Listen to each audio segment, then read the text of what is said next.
Adam Chris for MyMMAnews.com alongside Taylor Pierce in Newark, Delaware at Jack's Kickboxing Gym, just one of Taylor Surtees Pierce's home gyms. He also trains in Philadelphia, Pennsylvania at Marquez MMA. Again, we're in Newark, Delaware at Jack's Kickboxing, just a Friday night here. I guess open gym is going on alongside Taylor Surtees Pierce. Taylor, it's been a while since we've had an interview, a long time since we've gotten a chance to talk on film. We see each other at fights often, but how you feeling, brother? I'm feeling good. Man. Training's going good. My schedule is pretty much nothing but training and resting right now. So I'm full time in the pocket, feeling good. So you're going into Ring of Combat 82. It's going down at the Tropicana in Atlantic City, just a couple of days away. At December 1st, you're taking on Sergio Dabari. Solid guy, decent record. Again, what do you think about him as far as an athlete? So he's a good fighter. You know, anyone at this level is a good fighter. They've been through things. I train with people that have fought against him. He might not remember, but we did train again. We trained one time in the gym. So we've crossed paths before. You know, I wouldn't have taken this fight if I didn't completely believe I could beat him everywhere. So he's solid, but I'm coming in to win. You know, I've been working hard everywhere, and this is definitely my fight to win. I want to talk about the balancing act real quick that you have to play between being a full-time coach and also pursuing your dreams as a full-time fighter. I can imagine it's difficult, but the balancing act of staying consistent, can you talk to me about that? So yeah, it has to be a balancing act, you know, because coaching and instructing and fighting, they all require you to kind of be both feet in at the same time, you know. If you're 1 foot in, 1 foot out of coaching, your guys are going to suffer from that. And if you're 1 foot in, 1 foot out with fighting, you're going to suffer from that yourself. So it has to be a balancing act. You know, when I don't have a fight booked, I'm both feet in coaching. I'm still training, but I may be more intensely focused on coaching with the guys if they have fights coming up. But everyone understands and respects when I have a fight booked. I dive 100% into fight camp, and people respect that, and this fight camp has been my best fight camp because I haven't been teaching classes for maybe the last 6 weeks. You know, I've been having all my classes get covered, and I'm doing my private training in my free time, so I'm 100% training and resting and recovering. So that's been a big thing, and you know, it does have to be a balancing act. So that's how I try and do it, you know. I talk about the balancing act between coaching and training, but I also want to talk about the benefits of the dichotomy of training at two different facilities, two vastly different facilities between Marquez MMA and Jack's Kickboxing. You have two different looks of two different great gyms that you have in your back pocket that you can use at your disposal. Ken, you talk to us a little bit about the benefits of having two different looks of two different great gyms in your back pocket as you go into a fight. So it's really good because I do all of my training at Marquez with Coach John, Coach Cody Hamra, Coach Mike. I do my strength and conditioning. Coach Julio, he'll be in the corner with me with James Lyons.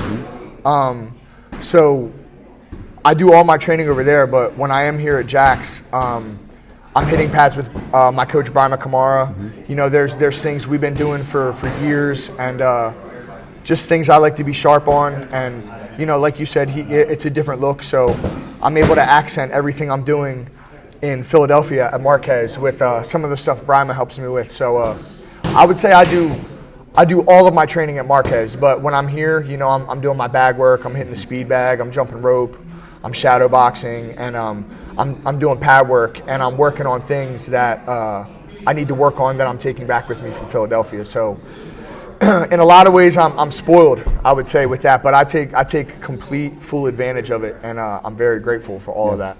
What does it do for your confidence level going into it? Because again, you almost have a bit of home mixed in with the absolute animals that are surrounded in Philadelphia. Yeah. I saw a little bit today when I was up there. Saw Sean Brady. Just a ton of people that UFC caliber fighters you get to train with day in and day out. But again, you also have that little bit of the home bit of background, home field advantage in your back pocket. What does that do for your confidence level? So my confidence is through the roof, and not in a stupid way. And what I also do have in my mind, and you know, I take everything with a grain of salt, because you could get out there and slip on a banana peel, you know. But you know, this guy came to train at my gym when he was going to defend his belt against my teammate Necruz, and that's when I trained with him. And I remember having a conversation with him and saying, "Yo, let's get some training in." And then Necruz came in, and Necruz had already established he was on the team, so they saw each other, and I never saw Sergio again. So Sergio tried to join my team, and he couldn't. So I have the advantage of he wants to train with the room I'm in. Gotcha. And he can't, you know. So I'm very confident, and I've been training with a lot of good people, and even some of the amateur fighters in Philadelphia with 0 fights, getting ready for their first amateur fight, can give me very good looks, and I'm very confident.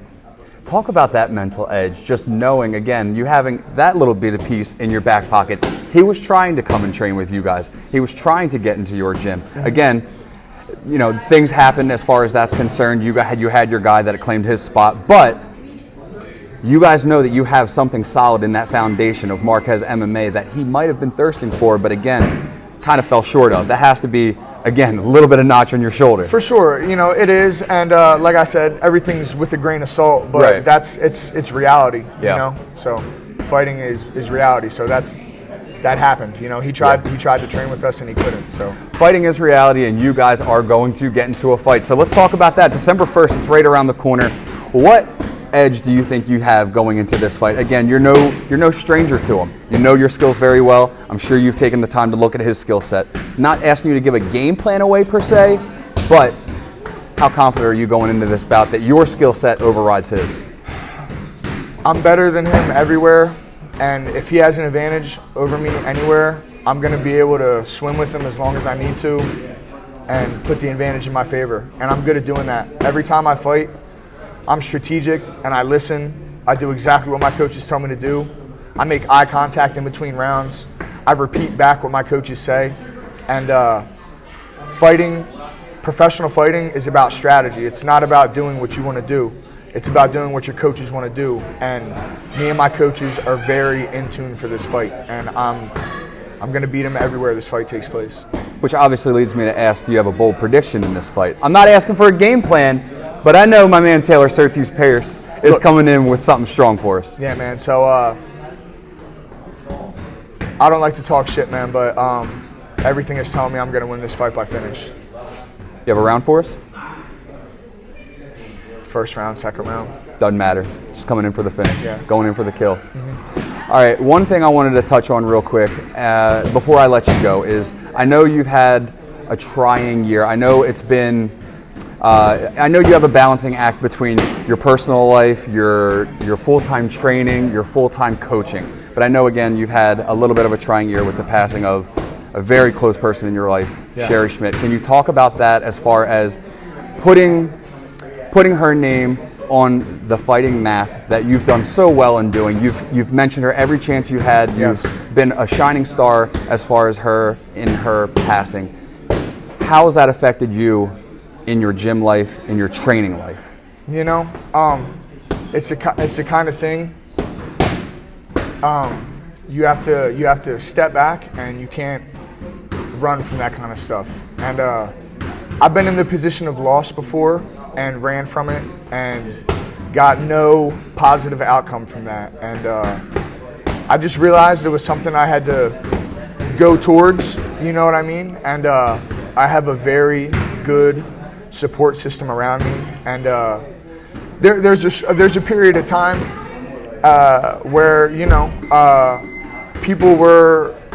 was walking, but people were carrying me, you know, and I'm really grateful for that. And again, it's something I didn't hide from, and I do try and keep her name in the forefront of the things I do, and I'm not the only one who does that, and I think that's important to point out as well. But yeah, you know, you'll never catch me in the corner not wearing her shirt. You know, I've got tattoos that mean a lot, and it's an unspoken thing. You know, if you know me, you know why I'm doing this now. You know, and that's really what it turns into. You know, there was me before that, and there's me after that, you know? And it's hard to understand how something devastating like that could happen, but